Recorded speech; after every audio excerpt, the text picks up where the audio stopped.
Hi everyone, welcome back to my YouTube channel. और आज के इस वीडियो में जानेंगे the art of hand reading के बारे में, यानी पामिस्ट्री के बारे में। पामिस्ट्री अपने आप में एक बहुत ही इंटरेस्टिंग विषय है। एक एक ऑकल्ट की एक बड़ी इंटरेस्टिंग मोडालिटी है, जिसमें अगर किसी के पास बर्थ टाइम नहीं है, उसको अपना आइडिया नहीं है कि किस समय वो पैदा हुआ है, फिर भी वहां पे पामिस्ट्री बहुत स्ट्रांगली निकल के आती है to precisely predict the events of life. आपकी लाइफ में होने वाले जो इवेंट्स है उसको बहुत इंटरेस्टिंग तरीके से पामिस्ट्री और बहुत काफी हद तक एक्यूरेट तरीके से प्रिडिक्ट किया जा सकता है पामिस्ट्री से। पामिस्ट्री के बारे में थोड़ा सा हिस्टोरिकली अगर हम जाएं तो भारत से थोड़ा कम ज्यादा जो है ना, वेस्टर्न वर्ल्ड ने इस पे काम किया है। ऐसा नहीं है भारत में इसमें काम नहीं हुआ है। सामुद्रिक शास्त्र जो हमारा अंग लक्षण विद्या का जो शास्त्र है, जिसमें पामिस्ट्री जो है उसका एक सब पार्ट है। बेसिकली उसमें hand reading, face reading, moles, इन सब के बारे में बताया जाता है। तो हस्त विज्ञान उसका एक हिस्सा है। और बट कंपैरेटिवली देखा जाए तो वेस्टर्न वर्ल्ड ने इस पे ज्यादा काम किया है। जब ज्योतिष की बात आती है, एस्ट्रोलॉजी की बात आती है, तो इंडिया ने इसमें ज्यादा झंडा गाड़ा है। इंडियंस ने ज्यादा काम किया है ज्योतिष के ऊपर, बट पामिस्ट्री में थोड़ा सा काम देखा गया है कि वेस्टर्न वर्ल्ड ने इस पे ज्यादा किया है। कीरो हो गए, विलियम बेनहेम हो गए, ये कुछ पॉपुलर पामिस्ट हैं वेस्टर्न वर्ल्ड के, जिन्होंने बहुत मेजर कंट्रीब्यूशन किया है इस विषय में, जिनकी स्टडीज को वर्ल्ड वाइड जो है पढ़ाया जाता है। इस वीडियो में जानेंगे हम बेसिक फंडामेंटल्स ऑफ पामिस्ट्री। क्या क्या चीजें हाथों जब हम हैंड रीड करते हैं देखनी चाहिए। ऑब्वियसली सारी चीजें एक ही वीडियो में तो आज हम कवर नहीं कर पाएंगे, क्योंकि अपने आप में एक बहुत पूरा का पूरा कोर्स होता है पामिस्ट्री का, जिसमें 3-6 महीने में आप उस इस पूरे विद्या को हम महारत हासिल करते हो आप इस पे। बट इस वीडियो में मोटे मोटे तौर पे एक तरीके से सिनॉप्सिस के फॉर्म में हम चीजों को समझने की कोशिश करेंगे। देखो, जब भी बात आती है पामिस्ट्री की, पामिस्ट्री के मोटे तौर पे तीन हिस्से होते हैं, ठीक है। एक होता है कायरोग्नोमी। कायरोग्नोमी कहती है जो हाथ के स्ट्रक्चर को पढ़ती है, यानी कि हाथ का शेप कैसा है, हाथ फिंगर्स का स्ट्रक्चर कैसा है, लेंथ कैसी है, फिंगर्स टू पाम का रेशियो कैसा है, कि पाम ज्यादा लंबा है या फिंगर ज्यादा लंबे हैं, ठीक है, ये सब देखा जाता है। फिंगर्स गठीली हैं या एकदम स्ट्रेट हैं, ये देखा जाता है। अंगूठे का लेंथ कैसा है, ये देखा जाता है। अंगूठे का एंगल कैसा है, ये देखा जाता है, ठीक है। हाथ का टेम्परेचर कैसा है, ये सब देखा जाए। ये कायरोग्नोमी का पार्ट है। नेल्स का स्ट्रक्चर कैसा है। फिर आता है कायरोमेंसी। कायरोमेंसी बेसिकली लाइंस को स्टडी करता है, ठीक है। ये पाम में जो मेजर लाइंस है, जो हम लोगों ने कहीं ना कहीं सुनी है, लाइफ लाइन, हार्ट लाइन, भले आपको इसके बारे में डिटेल नहीं पता, बट ये वर्ड्स तो आपने सुने होंगे अगर आप इस वीडियो पे लैंड किए कि हार्ट लाइन कुछ होती है, हेड लाइन होती है, लाइफ लाइन होती है। तो लाइंस के विषय में पढ़ना, लाइंस को स्टडी करना, ये कायरोमेंसी का पार्ट है। कायरोमेंसी बेसिकली वो पार्ट है पामिस्ट्री का जिससे आप ये प्रेडिक्ट कर पाते हो कि इंसान का टेम्परामेंट कैसा रहेगा, प्लस उसकी लाइफ के जो मेजर इवेंट्स हैं, कि कब सक्सेस है, कब हार्ड टाइम है, क्या होने वाला है, क्या नहीं होने वाला, ये कायरोमेंसी के थ्रू हम प्रेडिक्ट करते हैं पामिस्ट्री में। फिर एक पार्ट आता है डर्मेटोग्राफिक्स का। डर्मा वर्ड जो है वो स्किन से कनेक्टेड है। तो पामिस्ट्री में जो डर्मेटोग्राफिक्स जो वर्ड है वो स्टडी करता है फिंगरप्रिंट्स को, रिजिस को। रिजिस मतलब आपने देखा होगा, एक पामिस्ट का, अगर आपने कभी कोई मूवी देखी हो या कोई कोई भी ऐसा ट्रेडिशनल नाम है पता है, पामिस्ट कोई पाम रीडर होता है तो उसके पास एक मैग्नीफाइंग ग्लास होता है। कायरोग्नोमी की जब हमने बात की थी हैंड स्ट्रक्चर को रीड करने के लिए, उसमें मैग्नीफाइंग ग्लास का कोई यूज नहीं है, क्योंकि वो आप नेक्ड आई से देख सकते हो। कायरोमेंसी भी बहुत हद तक आप बिना मैग्नीफाइंग ग्लास के देख सकते हो। कंडीशन अप्लाई कि अगर आपकी जो लाइंस है वो वेल डीप है और अच्छे से विजिबल हो रही है। कई लोगों की लाइंस बहुत ही थिन होती हैं, उस केस में मैग्नीफाइंग ग्लास यूज होता है कायरोमेंसी वाले पार्ट में। बट जो डर्मेटोग्राफिक्स का पार्ट है, ये है थोड़ा डीप पार्ट। यहाँ पे फॉरेंसिक वाला पार्ट आ जाता है। जो फॉरेंसिक डिपार्टमेंट के लोग होते हैं वहां पे ये चीज बहुत यूज होती है, जिसमें फिंगरप्रिंट्स को स्टडी किया जाता है। फिंगरप्रिंट्स में जो जो उसके अंदर स्ट्रक्चर है, कि आर्क कौन से शेप का बन रहा है, उन सब छोटी छोटी बारीकियों को स्टडी किया जाता है। रिजेस को स्टडी किया जाता है। एपेक्स होता है एक नाम, एपेक्स नाम की एक चीज होती है। यहाँ पे मैं फोटो डाल दूंगा। तो एपेक्स को स्टडी किया जाता है, जो basically quality of the mounts बताता है, ठीक है। तो ये वाला जो पार्ट है ये है डर्मेटोग्राफिक्स का पार्ट। तो ये तीनों मिलके, तीनों चीजों को प्रॉपरली ब्लेंड करके स्टडी करके तब आप एक कंक्लूजन पे आते हो। जब भी हम बात करते हैं पामिस्ट्री में कि किसी के लिए भी जब आप प्रेडिक्ट करते हो कि इसका नेचर कैसा होगा, इसकी लाइफ में मेजर इवेंट्स कब घटेंगे, उस चीजों को ऊपर आने के लिए ये सारी जो चीजें हमने अभी डिस्कस की, इन सब चीजों को ऑब्जर्व करना पड़ता है। अभी थोड़ा थोड़ा समझने की कोशिश करते हैं कि इसमें क्या क्या चीजें होती हैं। देखो, पहला सवाल तो नॉर्मली जो अक्सर हर जगह सुनने को मिलता है कि पहले हाथ देखना कौन सा है, राइट हैंड देखे लेफ्ट हैंड देखे। तो आज इस वीडियो में उस चीज को भी कंप्लीटली समझ लेते हैं, उसके बाद आज के बाद ये डाउट आपका क्लियर हो जाएगा। देखो, सबसे बड़ा जो क्लू है इसमें वो ये होता है कि आपको जो आपका एक्टिव हैंड होता है, यानी जिससे आप लिखते हो, जो आप यूजुअली एक्टिवली यूज करते हो, उस हैंड को देखना चाहिए। चाहे आप गर्ल हो या बॉय हो, आपको आपका एक्टिव हैंड देखना है। तो क्या जो इनएक्टिव हैंड है उसका कोई कंट्रीब्यूशन नहीं है? ऐसा नहीं है। इनएक्टिव हैंड आपको ये बताता है कि आप कोई चीज क्या चीज लेके पैदा हुए हो। जैसे हम ज्योतिष है ना, ज्योतिष में क्या बोलते हैं, एक लग्न चार्ट होता है, ठीक है, और एक नवमांश चार्ट होता है। नवमांश चार्ट बेसिकली भाग्य को बताता है कि, और प्लैनेट्स की स्ट्रेंथ को बताता है। तो जो इनएक्टिव हैंड होता है ना हमारा, वो ये बताता है कि आपके हैंड में आप क्या चीज लेके आए थे, और एक्टिव हैंड ये बताता है कि अभी करंट कर्मों के हिसाब से आपकी लाइफ में क्या चल रहा है। क्योंकि पामिस्ट्री की सबसे बड़ी जो खूबसूरत वाली बात है कि इसमें रेखाएं चेंज होती हैं। Yes, you heard it right, रेखाएं चेंज होती हैं। और इससे क्लियरली ये पता लगता है कि ये जो शास्त्र है, जो विद्या है, वो ये बताती है कि इंसान जब कर्म अच्छे करता है तो चेंज, तो किस्मत बदलती है। आमतौर पे लोगों ने एक धारणा रखते हैं कि जो लोग ऑकल्ट में मानते हैं, जो ज्योतिष में मानते हैं, जो पामिस्ट्री में मानते हैं, वो सिर्फ जो है भाग्य प्रधान हो जाते हैं, कर्म प्रधान नहीं होते। जबकि ज्योतिष या पामिस्ट्री अपने आप में ये संकेत देता है कि अगर आप, जब तक आप कर्म नहीं करेंगे तब तक भाग्य भी साथ नहीं देगा। ज्योतिष की भी अगर हम बात करें तो जो भाग्य का घर है, नवम स्थान, उससे एग्जैक्टली अपोजिट है थर्ड हाउस, जो कि आपके एफर्ट का हाउस होता है। विच मीन्स कि अगर आप, जब तक आप एफर्ट नहीं करेंगे, भाग्य भी उससे कहीं ना कहीं, क्योंकि किसी भी हाउस से उसका अपोजिट हाउस उसकी शक्ति होता है। तो थर्ड से डायरेक्टली कनेक्टेड है नाइन्थ हाउस, यानी कर्म करोगे तो भाग्य साथ देगा। और पामिस्ट्री क्या बोलता है कि जब आप कर्म करोगे तो आपकी रेखाएं चेंज होंगी। ठीक है, तो इससे तो ये चीज क्लियर हो गई कि कर्म इज इंपॉर्टेंट। ठीक है, वो तो है ही है। अब तो अभी आपने बात की कि एक्टिव हैंड हमें देखना है, लेफ्ट हैंड क्या बता, इनएक्टिव हैंड हमें क्या बताता है कि आप क्या चीज लेके पैदा हुए, और एक्टिव हैंड बताता है कि अभी आपके कर्मों के हिसाब से आपकी लाइफ में क्या चल रहा है। ठीक है, अब हाथ में देखना क्या है, कहाँ से शुरुआत करें, उन सब चीजों को, उस टॉपिक को हम कवर करते हैं।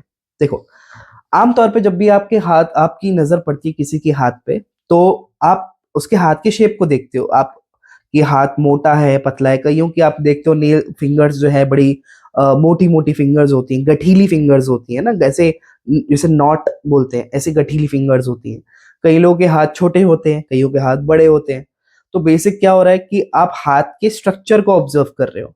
जब आप स्ट्रक्चर को ऑब्जर्व करते हो तो कुछ दो तीन चीजों को ऑब्जर्व करना होता है। जैसे कि हमें फिंगर्स देखने होते हैं कि फिंगर्स स्मूथ है या नॉटी है। नॉटी मतलब नॉट NAUGHTY वाला, नॉटी मतलब KNOTTY वाला, ठीक है, गठीली।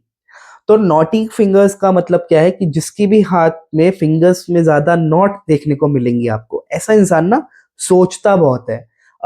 हर चीज, मतलब हर चीज को बहुत ही कैलकुलेटिव तरीके से सोच के करता है। और जिसकी फिंगर्स बहुत स्मूथ होती हैं, मतलब स्मूथ मतलब क्या कि फिंगर्स में यहाँ पे गांठें नहीं, एकदम स्ट्रेट है, ऐसे लोग बहुत ज्यादा नहीं सोचते हैं। ठीक है, ये खाली फिंगर्स की बात कर रहे हैं अभी। ऐसा नहीं आप बोलोगे कि भाई मैं तो बहुत सोचता हूँ, मेरे तो कोई भी नॉट नहीं है, उसमें बहुत सारे अदर फैक्टर्स भी हैं। बट अभी हम सिर्फ फिंगर के स्ट्रक्चर की बात कर रहे हैं। फिर हम देखते हैं कि फिंगर्स और पाम का जो लेंथ है उसका रेशियो क्या है, यानी क्या फिंगर ज्यादा लंबे हैं या पाम ज्यादा लंबा है या ऑलमोस्ट इक्वल है। पाम का शेप कैसा है, क्या पाम का शेप स्क्वायरिश है, रेक्टेंगल है, पाम लंबा, ये सारी चीजों को ऑब्जर्व किया जाता है। इसमें क्या होता है, लेट्स से थोड़ा सा इसको समझते हैं कि चार तरह के हैंड्स होते हैं। एक होता है स्क्वायर हैंड, एक होता है फायरी हैंड, एक होता है वाटरी हैंड, एक होता है एयरी हैंड। इसका मतलब क्या हुआ, इसका सीधा सीधा कनेक्शन ज्योतिष के चार जो एलिमेंट्स है उससे है, यानी कि fire element, earth element, air element और वाटर एलिमेंट। जैसे कि ज्योतिष में हम बोलते हैं ना कि 1, 5, 9 जो है ये फायरी राशियां हैं, 2, 6, 10 अर्थ त्रिकोण है, ठीक है, 3, 7, 11 काम त्रिकोण है, 4, 8, 12 जो है वो मोक्ष त्रिकोण है। तो उसी से कहीं ना कहीं कनेक्टेड ये वाला जो चार एलिमेंट्स बताए मैंने पाम में, वो देखे जाते हैं। यानी कि अगर किसी का हाथ आपको बिल्कुल स्क्वायर शेप में दिखता है, कि पाम का शेप भी स्क्वायरिश है, फिंगर्स भी जो है वो उसी के इक्वल रेशियो में है, तो ये जो लोग होते हैं ना, ये बहुत प्रैक्टिकल लोग होते हैं, ये लोग बिजनेस माइंडेड होते हैं, ये लोग, ये जो इनका जो ब्रेन होता है वो कैलकुलेटिव होता है, बिजनेस, नंबर्स, इन सब चीजों में ये लोग बहुत अच्छा करते हैं, स्क्वायर हैंड वाले। फिर लेट्स से एक होता है कि फायरी हैंड, जिसमें कि पाम तो बहुत लंबा है और फिंगर कंपैरेटिवली छोटे हैं पाम के हिसाब से। फायरी हैंड वाले क्या होते हैं, गो गेटर होते हैं, बहुत ही स्ट्रेट फॉरवर्ड होते हैं, एनर्जी लेवल इनका बहुत अच्छा होता है, थोड़े बॉसी हो सकते हैं, बहुत सारे अदर फैक्टर देखने पड़ेंगे, बट एनर्जेटिक होते हैं, गो गेटर होते हैं। फिर होते हैं कुछ एक हाथ होता है जिसमें पाम भी बहुत लंबा है और फिंगर भी लंबे हैं, ये वाटर वाटर एलिमेंट वाले, वाटर हैंड बोल सकते हैं इसमें। वाटर हैंड क्या होता है, बेसिकली ऐसे लोग क्रिएटिव होते हैं, ऐसे लोग जो है ना इम्पल्सिव होते हैं, ऐसे लोग सेंसिटिव भी ज्यादा होते हैं, इमोशनल होते हैं, इंटुइटिव भी बहुत होते हैं, आर्टिस्टिक फील्ड्स में ये लोग बहुत अच्छा करते हैं। फिर एक हाथ होता है जिसमें, जिसे हम बोलते हैं एरी हैंड। एरी हैंड क्या होता है कि पाम के मुकाबले फिंगर्स ज्यादा लंबे हैं। अब ऐसे लोग जो हैं, ये जो आइडिएशंस में बहुत अच्छा, मतलब थिंकिंग प्रोसेस हो गया, प्लानिंग हो गया, स्ट्रैटेजिस्ट हो गए, ये होते हैं वो लोग जिनका एयर एलिमेंट का हाथ होता है, कि फिंगर का लेंथ पाम के मुकाबले ज्यादा लंबा होता है। तो ये बहुत, ये लोग होते हैं थिंकर्स, बेसिकली प्लानर्स, ठीक है। किसी भी जो होते हैं ना ब्रांड स्ट्रेटेजिस्ट लोग हो गए, वो इस कैटेगरी के लोग होते हैं जिनका एयर एलिमेंट का हाथ होता है। तो ये एलिमेंट्स के हिसाब से हमने अभी बात की, ये हाथ के एलिमेंट्स। फिर हाथ की ना हमें कंसिस्टेंसी भी देखनी होती है। कंसिस्टेंसी मतलब, आप अक्सर कई बार लोगों से मिलते होगे, आप कईयों से हाथ मिलाते होगे, कई लोग का हाथ आप दबा मिलाते होगे तो बड़ा सॉफ्ट स्पॉन्जी हाथ होता है। नोटिस करना, जिन लोगों से आपने हाथ मिलाया है पहले और हाथ बहुत सॉफ्ट हल्के हाथ से मिलाते हैं, ये लोग बड़े फ्लेक्सिबल होते हैं, निजी जिंदगी में भी सॉफ्ट होते हैं, इमोशनल होते हैं, क्रिएटिव हो सकते हैं, बट आमतौर पे देखा है कि ये लोग जो है ना सबमिसिव इन नेचर के होते हैं। ऑन द अदर हैंड, आप ऐसे लोगों से मिलोगे जो जिनसे आपने हाथ मिलाया और वो पूरी, ऐसा लगता है ताकत से दबा दिया उन्होंने, एकदम पावर वाला हाथ, जैसे ताकत मिला, जोर शोर से हाथ मिलाते हैं ये लोग। तो अब ये वाले जो लोग होते हैं, ये थोड़े से, आप देखोगे एनर्जी लेवल हाई होता है, एक एटीट्यूड रहता है, एक स्ट्रॉन्ग विल पावर रहता है ना। तो ऐसे लोग जल्दी से झुकते नहीं है, ये अपनी बात को कॉन्फिडेंटली रखते हैं। तो यहाँ पे हमने दो चीजें देखी, एक फ्लेक्सिबल, एक हैंड है जो थोड़ा सॉफ्ट है, ऐसे लोग थोड़ा सा दब जाते हैं लोगों में, जैसे हाथ भी दब रहा है, तो वो एक, क्योंकि हमारा हाथ ना हमारे ब्रेन की रिफ्लेक्शन है। हमारा जो, क्योंकि ब्रेन से क्या हो रहा है ना, मैक्सिमम जो वेन्स है, नर्व्स है, वो हाथ की तरफ जा रही है, तो हमारा जो सबकॉन्शियस सोचता है वो हमारे पाम में कहीं ना कहीं रिफ्लेक्ट होता है। तो अगर आप देखोगे कि जो लोग गर्म जोशी से हाथ मिलाते हैं, ये लोग बड़े कॉन्फिडेंट देखने को मिलेंगे, और जिनके जो बड़ा थोड़ा सॉफ्ट तरीके से मिलाते हैं, तो कहीं ना कहीं सबमिसिव नेचर देखने को मिलेगा। ये आप ये रिकॉल करो, आपने लास्ट टाइम जिससे हाथ मिलाया था, क्या ये चीज मैच हो रही है या नहीं हो रही। तो ये हुआ कंसिस्टेंसी के बारे में बात। अभी हाथ के स्किन कलर को भी ऑब्जर्व किया जाता है। स्किन कलर मतलब, अगर आप हाथ को ऐसे देखो, कई लोगों का हाथ आपको थोड़ा पिंकिश देखने को मिलेगा, ये सबसे अच्छा हाथ माना गया है। किसी का हाथ अगर पिंकिश देखने को मिले, जैसे हम अंग्रेजी की कहावत है ना, हम बोलते हैं may you be in the pink of your health. Pink of the health मतलब है कि दैट पर्सन इज बैलेंस। ये लोग प्रॉस्परस होते हैं, ये लोग बैलेंस नेचर के होते हैं, थोड़े एम्पैथी भी रखते हैं, बट प्रैक्टिकलिटी भी रखते हैं, तो this is considered the best hand. फिर आपको कई लोगों का हाथ दिखेगा एकदम रेडिश, ठीक है, जो जिनका रेडिश हाथ होता है ना, ये लोगों को टेम्परमेंट इश्यूज देखने को मिलते हैं, थोड़े गुस्सैल होते हैं। ये जो रेडिश ने मतलब है कि मंगल की एनर्जी हाई है सिंपली। तो मंगल क्या है, गुस्से वाला ग्रह है, एनर्जी वाला ग्रह है ना। तो जिनका थोड़ा रेडिश हैंड होता है, ये लोग जो थोड़े से गुस्से वाले हो सकते हैं, थोड़ा एनर्जेटिक हो सकते हैं। हालांकि फिजिकली काम करने में बहुत आगे होते हैं, स्पोर्ट्स में बहुत अच्छे हो सकते हैं, जिमिंग रिलेटेड कामों में बहुत अच्छे हो सकते हैं, जिनका हाथ का जो जो टिंज है वो रेडिश आएगा। फिर आपको कुछ लोग ऐसे मिलेंगे जिनके हाथ का टिंच ना थोड़ा पीलापन सा येलोइश देखने को मिलेगा। जिनका हाथ आपको येलोइश देखने को मिलेगा ना, ये फ्रैंकली बहुत अच्छा नहीं माना गया, क्योंकि येलोइश हैंड का मतलब होता है कि the person is little pessimistic. Pessimistic मतलब पॉजिटिव नहीं लेते हैं चीज लाइफ में, चीजों को किसी ने थोड़ा भी कुछ बोल दिया मन पे लगा लिया, सीधा नेगेटिव विचार हावी हो जाते हैं ऐसे इंसान के। अगर कुछ अच्छा भी हो रहा होगा ना, उसमें एक पॉइंट कुछ भी गड़बड़ होगा तो वो सारी अच्छी चीजों से फोकस हटके उस एक गलत बात पे इनका फोकस चला जाएगा। ये वो लोग हैं जिनके हाथ का जो शेड आ रहा है पाम का, वो येलोइश ज्यादा आता है। फिर कुछ लोगों का हाथ ना बहुत वाइटिश होता है। वाइटिश मतलब होता है कि ये लोग ना थोड़े कोल्ड बिहेवियर के होते हैं। कोल्ड बिहेवियर मतलब बहुत ज्यादा फर्क नहीं पड़ता, इमोशनली इतने अटैच नहीं होते हैं लोगों से। मतलब बिहेव अच्छे से करेंगे, जरूरी नहीं है कि गोल्ड बिहेवियर करेंगे, बट अंदर के लेवल पे बहुत ज्यादा अटैच नहीं होते हैं। थोड़े सेल्फिश हो सकते हैं, आई मी माई सेल्फ का इनका नेचर रहता है पहले, मतलब हमेशा अपने बारे में ज्यादा सोचते हैं ऐसे लोग। ये होते हैं जिनका वाइटिश टिंज देखने को मिलेगा आपको स्किन का। ठीक है, तो ये हमने अभी दो चीजें समझी कि एक तो स्ट्रक्चर देखा फिंगर्स का, फिंगर्स गठीली है या सॉफ्ट है। ठीक है, फिर हमने कहा कि हाथ बहुत हार्ड है तो इंसान दबेगा नहीं, कॉन्फिडेंट होएगा। हाथ सॉफ्ट है मिलाने पे तो इंसान थोड़ा सा फ्लेक्सिबल नेचर का हो गया। अगर बहुत ज्यादा स्पॉन्जी हाथ है तो बहुत सबमिसिव हो जाता है, और इनफैक्ट लेजी होते हैं ऐसे इंसान, बहुत ज्यादा इनिशिएट नहीं करते कुछ करने के लिए, सोचते ज्यादा है करते कम है। ठीक है, फिर हमने कहा हाथ के कलर देखो। कलर में pink is the best, balanced है, प्रॉस्परस होते हैं। Red is anger, energy. ठीक है, yellowish little is pessimistic. Plus अगर किसी का येलोइश शेड देखने को मिलेगा तो अक्सर इसको कनेक्ट किया गया है कि ऐसे लोगों का डाइजेशन अच्छा नहीं होता। पॉसिबिलिटी है दैट कुछ लिवर से रिलेटेड इश्यू हो सकता है। ठीक है, क्योंकि एक्सेसिव बाइल प्रोडक्शन हो रहा है, ये भी देखा गया। व्हाइट हैंड जो है वो ऑब्वियसली कोल्ड बिहेवियर से जोड़ा गया है कि थोड़ा आई मी माई सेल्फ वाले हो जाते हैं, थोड़े सेल्फिश हो जाते हैं, और बड़े ब्लैंड से होते हैं। ठीक है, अभी तक हमने ये सीखा। अब हम बात करते हैं कि हाथ में देखना और क्या है जो पाम साइड पे हम देखते हैं। अभी तो हमने कलर देखा, अभी बात करते हैं माउंट्स के बारे में। माउंट्स क्या होता है? माउंट्स जो है, इस जो वर्ड आया है सीधा सीधा माउंटेन से आया है। माउंटेन क्या है कि धरती पे जो लैंड एक्युमुलेट होके पहाड़ बन गया है वो माउंटेन कहलाता है, because of what ever tectonic plates की मूवमेंट की वजह से। पाम में अगर मैं पाम को इस तरह से देखता हूं तो जो पार्ट जहां पे मुझे उठा उठा दिख रहा है वो माउंट कहलाता है इन इन रीजन्स में। ठीक है, अभी कौन कौन से माउंट होते हैं? पहले माउंट से पहले फिंगर्स को समझो। जो जो सबसे पूरा पहली फिंगर है, फर्स्ट फिंगर, ये है जुपिटर की फिंगर। ठीक है, और जो जुपिटर के जस्ट नीचे यहाँ पे ये वाला पार्ट, ये है माउंट ऑफ जुपिटर। जुपिटर की फिंगर क्या बताती है? जुपिटर प्लैनेट किस चीज का है? जुपिटर प्लैनेट है विजडम का, ज्ञान का, इंटेलिजेंस का, लीडरशिप का। ठीक है, तो जुपिटर का माउंट अगर किसी का उठा हुआ है, कैसे देखना है? हाथ को अगर आप ऐसे देख रहे हो और आपको बहुत उठा उठा, अगर ऐसे नहीं समझ आ रहा है तो अपने हाथ, अपने पाम पे ऐसे हाथ फिराओ। जिस माउंट पे आपको ज्यादा उभरा उभरा महसूस हो रहा है, अगर आंख बंद करके उसको फील करो, वो वाला माउंट आपका डिसेंटली डेवलप है। जो माउंट ज्यादा डेवलप होगा पाम में, उसकी क्वालिटीज आप उस अपने अंदर या उस जिसका पाम देख रहे हो उस इंसान में पाओगे।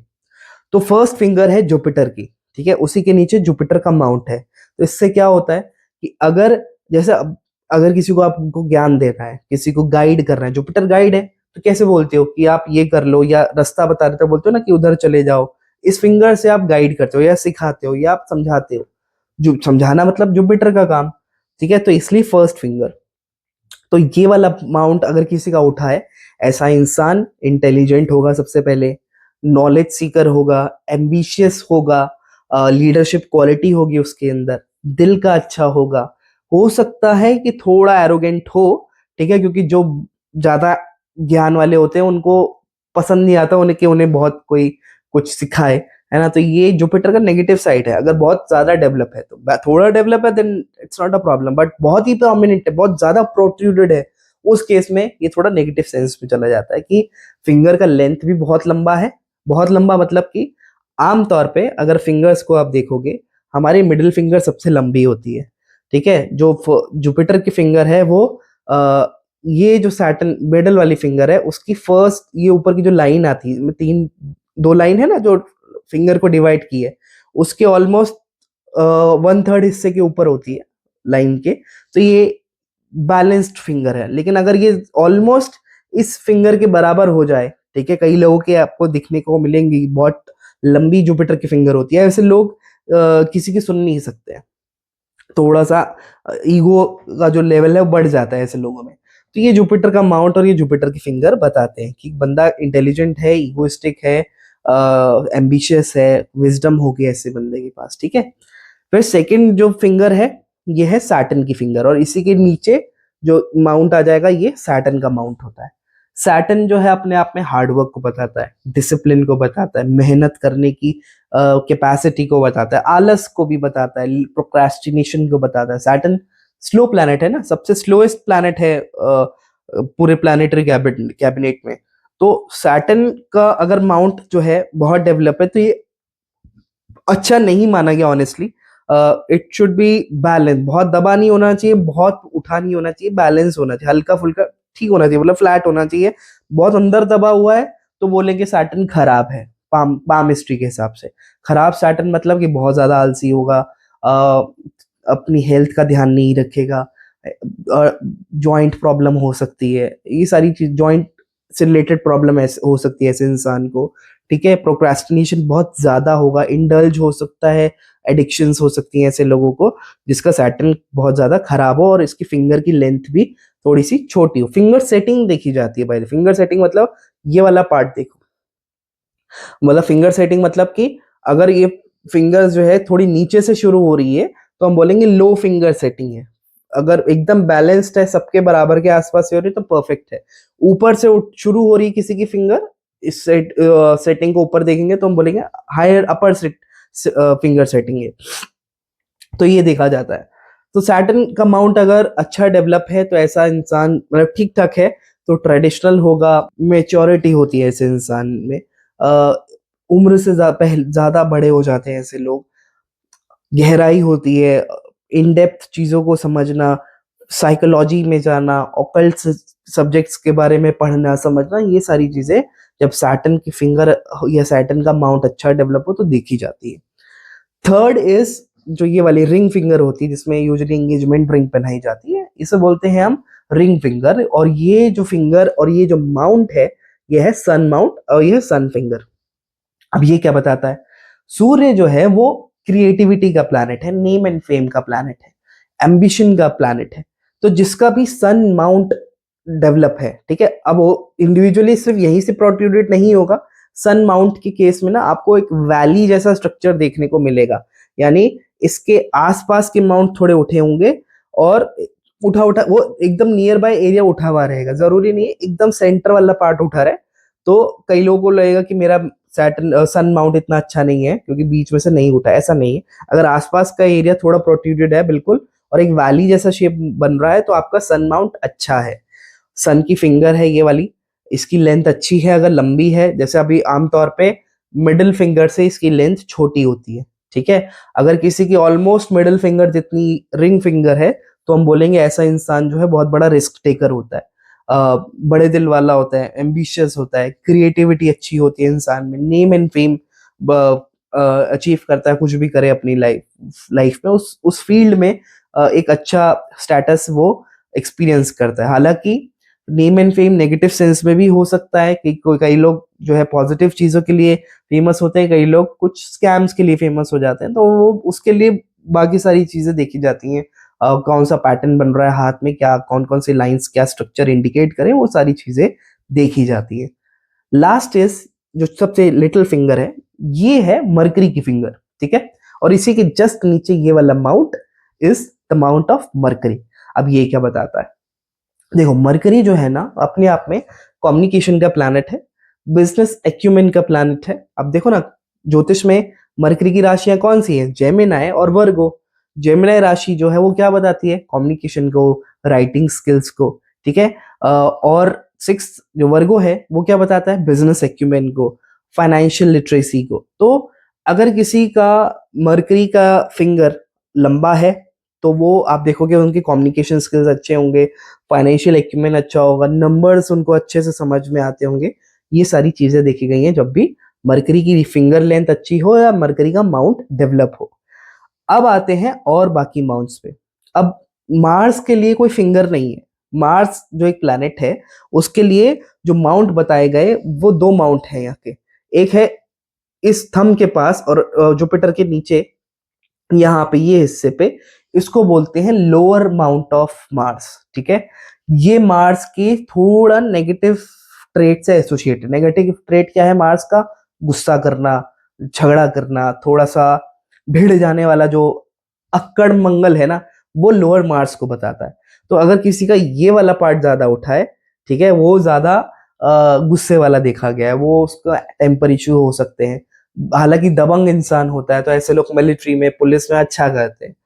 On the other hand, just opposite of it, ठीक है, मर्करी माउंट के नीचे सेंटर ऑफ द पार्ट में, ये बोलते हैं हम इसको डिफेंसिव मार्स। ठीक है, अपर मार्स बोलते हैं इसको। अब ये मार्स क्या होता है? ये अगर किसी का अच्छा डेवलप है, यानी हाथ में एक एक शेप आई हुई, कर्व आ रहा है यहाँ पे, और ये बहुत ही पैडेड एरिया है, तो हम बोलेंगे ऐसे इंसान के अंदर सहनशीलता बहुत अच्छी है। ये बंदा जो है ना बहुत ज्यादा रेजिलियंस रखता है लाइफ में, अब बुरे समय में भी गिव अप नहीं करता है, क्विट नहीं करता है ऐसा इंसान। ये निशानी है अपर मार्स की, अगर किसी का अपर मार्स अच्छा है। ठीक है, तो ऐसे लोग भी स्ट्रांग होते हैं, फिजिकली भी स्ट्रांग होते हैं, एक्सरसाइज में, जिमिंग में, योगा में अच्छा करते हैं। ठीक है, अगर किसी का ये वाला मार्स डेवलप है तो। फिर आते हैं हम माउंट ऑफ वीनस के ऊपर। अब वीनस हम सब जानते हैं अपने आप में प्लेजर का प्लैनेट है, ब्यूटी का प्लैनेट है, पैशन का प्लैनेट है, क्रिएटिविटी और पोएटिक सेंस, ये सारी चीजें भी वीनस से जोड़ी जाती हैं।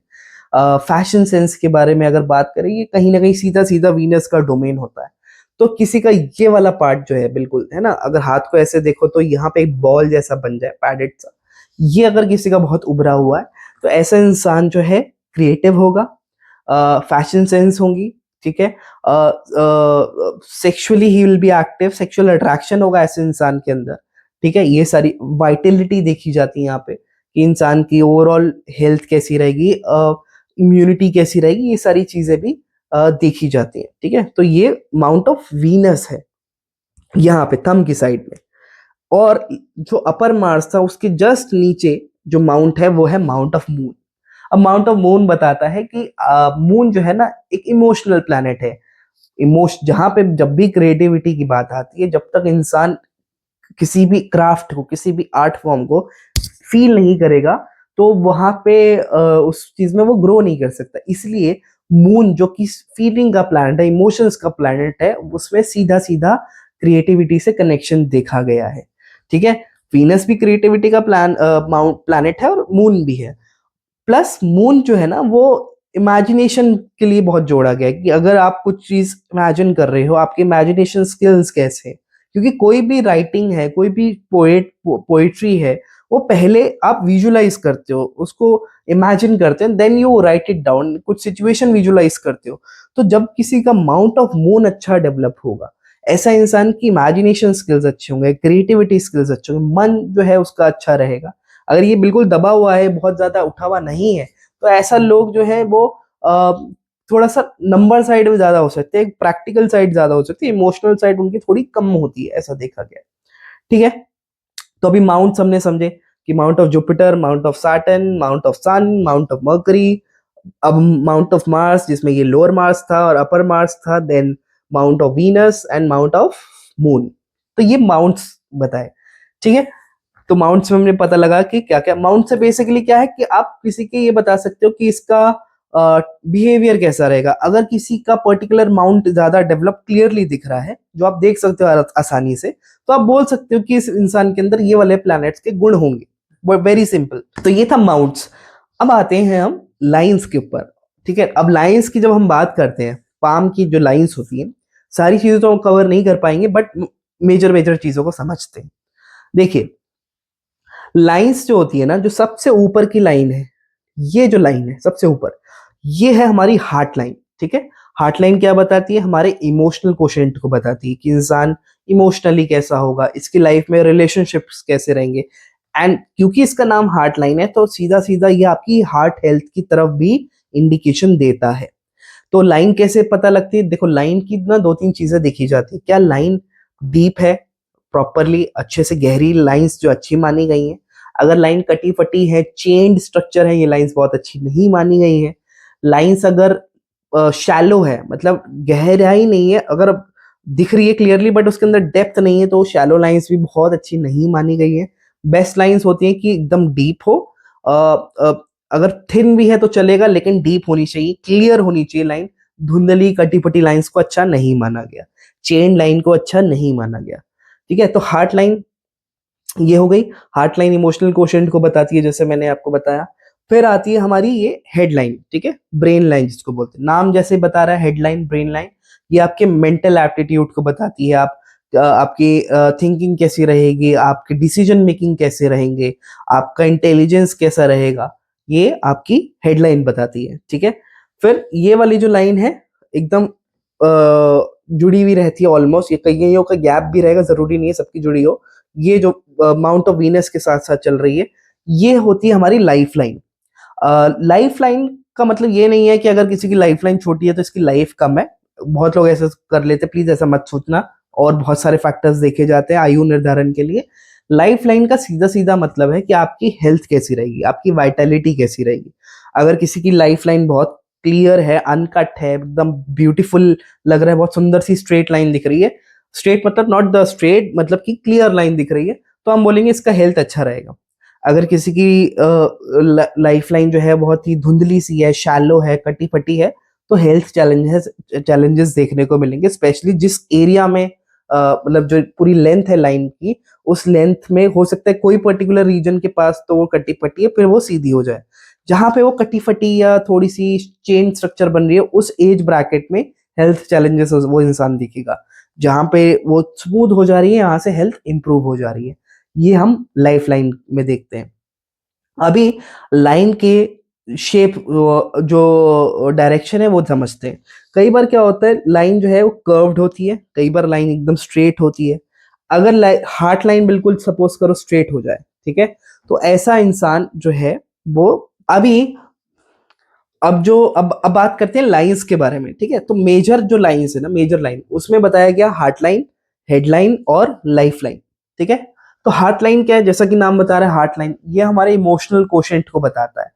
ये हमारे हार्ट हेल्थ के बारे में भी इंडिकेशन देता है। ये हमारे रिलेशनशिप में कितने ब्रेकअप्स होंगे, कितने उतार चढ़ाव आएंगे, ये सब भी बताती है।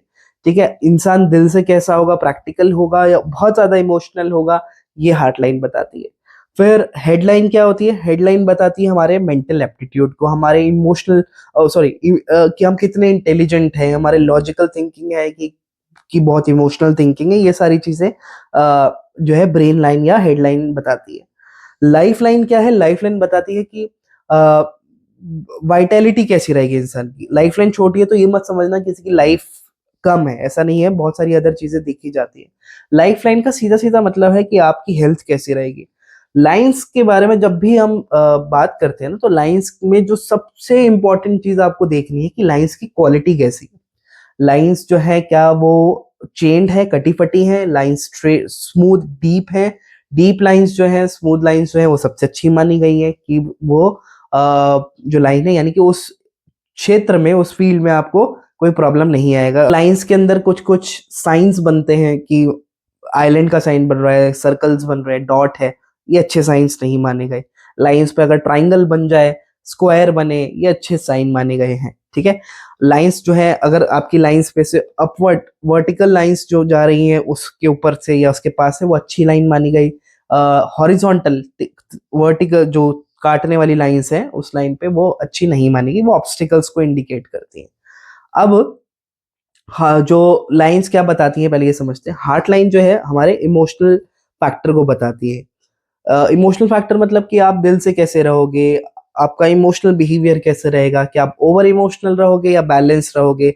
हार्ट हेल्थ कैसा रहेगा, क्योंकि नाम ही हार्ट हार्ट लाइन है, तो हार्ट, आपके हार्ट की हेल्थ को भी ये इंडिकेट करती है। कितने ब्रेकअप्स होंगे, रिलेशनशिप कैसे रहेंगे, उस तरफ भी कहीं ना कहीं आपको काफी इशारा मिल जाता है हार्ट लाइन से। फिर ये जो हमारी लाइन होती है इधर वाली, हार्ट के नीचे वाली हेडलाइन, ये बताती है कि आपका जो है इंटेलिजेंस कैसा रहेगा, डिसीजन मेकिंग कैसा रहेगा, आप चीजों को बहुत प्रैक्टिकली देखोगे या इमोशनली देखोगे, ये भी इस वाली लाइन से भी देखा जाता है। फिर आप चीजों को कितना अच्छे से ग्रैब करते हो, चीजों को समझते कितना हो आप, सब ये सारी चीजें हेडलाइन से देखी जाती है। लाइफ लाइन जो होती है हमारी, जो एकदम माउंट ऑफ वीनस के साथ साथ चल रही है, ये लाइन बताती है कि आपकी ओवरऑल वाइटेलिटी कैसी रहेगी, सेहत कैसी रहेगी। अगर लाइन धुंधली है, कटी पटी है, चेंड है, तो हेल्थ में कुछ चैलेंजेस हैं। लेट्स से कि हो सकता है कि थोड़े पार्ट के लिए वो धुंधली कटी फटी दिखे, फिर वो स्मूथ हो जा रही है, यानी कि जहां से स्मूथ हो रही है उस एज से वहां से आपकी हेल्थ इंप्रूव हो जा रही है। ठीक है, तो ये सारी चीजें देखी जाती है। मेजर लाइन हमने अभी बात की, हमने सारी की सारी लाइंस नहीं की। अच्छा, एक लाइन और जो this is also major line, जिसे हम बोलते हैं भाग्य रेखा।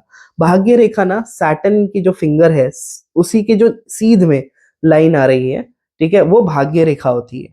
भाग्य रेखा मतलब, अब आप देखो बड़ा इंटरेस्टिंग पार्ट यहाँ पे, कि भाग्य को सैटर्न की जो फिंगर है उसके जो जोन में जो लाइन है उससे जोड़ा गया, यानी कि सैटर्न क्या है, कर्म का प्लैनेट है, और भाग्य की रेखा भी उसी के जोन में आ रही है। इट मीन्स अनदर इंडिकेशन कि जो भाग्य भी तभी साथ देगा जब आप कर्म करोगे। ठीक है, तो भाग्य रेखा क्या बताती है, इट टेल्स कि आप करियर में कैसा कर रहे हो। ठीक है, कैपेसिटी टू मेक मनी, ये भाग्य रेखा बताती है।